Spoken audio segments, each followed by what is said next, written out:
Hello and welcome back everybody. So at the end of the last video I talked about things you're going to need for job interviews, which very quickly again is a CV, knowledge of the place or field, formal or professional attire, and references. So first, what is a CV? So a CV is Latin for curriculum vitae, which is a brief overview of your educational qualifications, experience, and your interests. This is your chance to show you who you are before an interview. So before you go to any job interview, you should create a CV that is tailor-made for that interview. So over here on the right, I actually have a picture of my own CV to try and help you guys go through it. So to start with, I have a very brief profile. So it just says what I can do, okay? Really important over here to have a picture. Now you can just use a standard passport photo. However, depending on what job you're going for, I actually do recommend having a more eye-catching photo. So here you can see I'm actually having a photo of a school event that I did last year. Okay, you're also going to need your personal details, and then you're going to need your educational qualifications. So for you guys, you would put your high school here. For those of you that end up doing foundation degrees or university degrees, you can also put that here, which would be your Liking Catholic Secondary School. And you would put what score you got, so your grade for each subject, predominantly the English, Maths, Science, Chinese. Okay? Then you put your work experience. So I put what jobs I've had here. You may have never had a job before, that's perfectly okay. You can put your voluntary experience. So what volunteer work have you done? Have you ever done volunteer work? If you have, you should add it to your CV as well. And then last, at the bottom here, I actually have some skills and interests. So these need to be relevant skills and interests, okay? They cannot be likes playing video games unless you have put likes playing and programming video games and you're going for an IT job, okay? It's not asking for all your skills and interests. It's asking for relevant skills and interests. Okay, it's also really important that you keep this to a maximum 1 page. So it has all the relevant details here.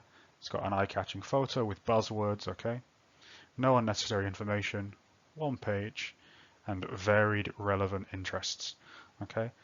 So common interests that you might have are fitness, okay? That's a good one for a lot of you to go for. Any first aid you've done, so Red Cross, and any advanced technology, also IT work that you've done, you can definitely put it in here. So that's things like programming, um, or any app design that you've done, robotic design, things like that. Okay. So moving on, what does a bad CV look like? So here I've put an idea for a bad CV, okay? The photo, it's just a picture for a photo that I've used um, to just mean not focused, full body picture. It's irrelevant, okay? Not a professional photo, they're trying to dance, okay? Uh, Objective, so that's talking about what she thinks she's good at, okay? Awesome graduate of life seeking any fun position requiring a cool girl, so okay? It's using irrelevant information or what would be considered sort of irrelevant buzzwords, okay? So here she's put except every day between 2 to 4 p.m. and then why she can't be free at that time.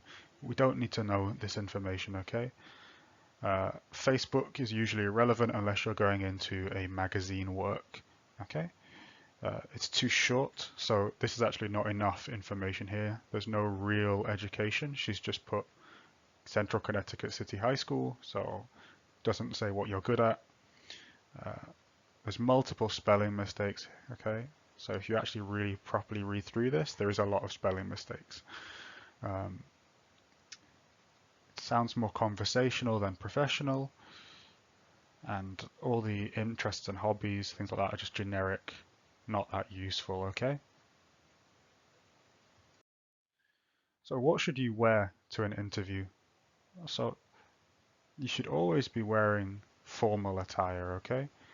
So this is an example for what a man should wear, and roughly, for example, of what a woman should be wearing to an interview, irrelevant of where you're going.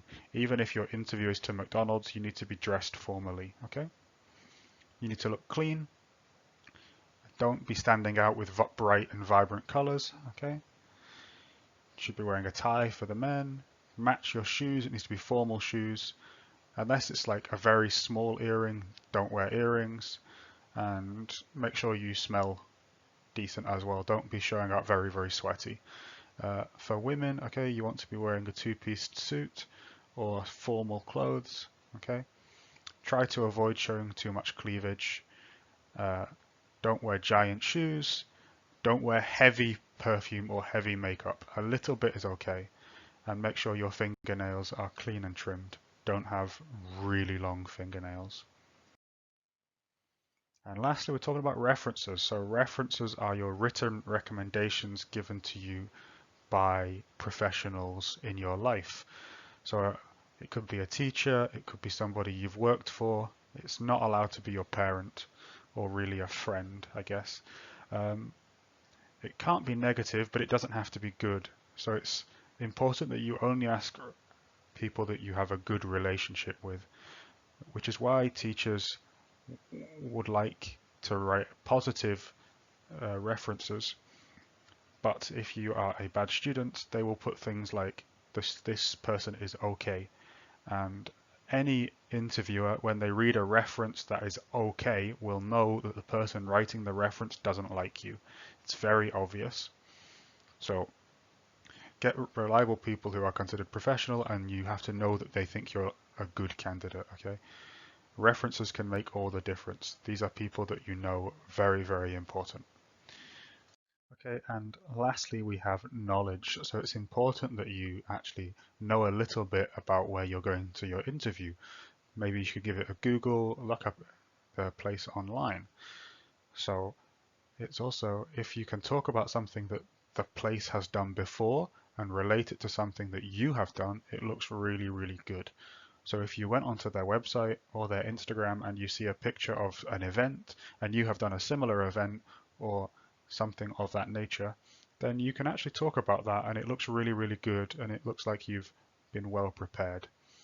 Okay, this was the last slide. So I hope you have learnt everything about interviews. I hope you've learnt something, and I hope using these tips and tricks you can get into the job of your dreams. Okay, goodbye everybody.